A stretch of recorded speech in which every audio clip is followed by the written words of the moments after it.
ಅಲ್ಲಿ ರಾಯರು ಅವ್ರಾಗ ಅವ್ರೇ ನನ್ ಜೀವನಕ್ಕೆ ಬರುವಂತ ಒಂದು ಘಟನೆ ನಡೀತು.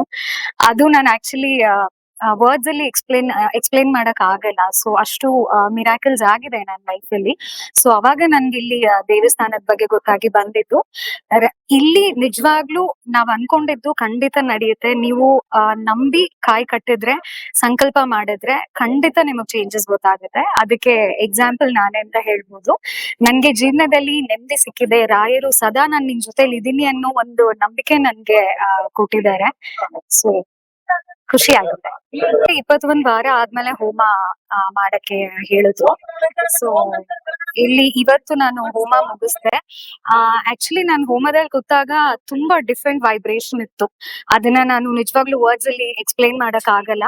ಸೊ ಕಾಯಿನ ಹೋಮ ಕುಂಡದಲ್ಲಿ ಹಾಕ್ಬೇಕಾದ್ರು, ಸಮರ್ಪಣೆ ಮಾಡ್ಬೇಕಾದ್ರು ನನ್ಗದ್ ಏನೋ ಒಂದು ಹೆಮ್ಮೆ ಫೀಲ್ ಇತ್ತು. ಯಾಕಂದ್ರೆ ನಾನ್ ಶ್ರದ್ಧೆಯಿಂದ ಈ ವ್ರತ ಮುಗಿಸಿದೀನಿ ಅನ್ನೋದು. ಯಾವತ್ತೂ ನಾನು ಇಷ್ಟು ಭಾವುಕಳಾಗ್ಲಿಲ್ಲ. ಬಟ್ ನನ್ ಅಲ್ಲಿ ಕಾಯಿನ ಹೋಮ ಕುಂಡದಲ್ಲಿ ಸಮರ್ಪಣೆ ಮಾಡ್ಬೇಕಾದ್ರೆ ನಿಜವಾಗ್ಲೂ ನನ್ ಕಣ್ಣಲ್ಲಿ ನೀರ್ ಬಂತು.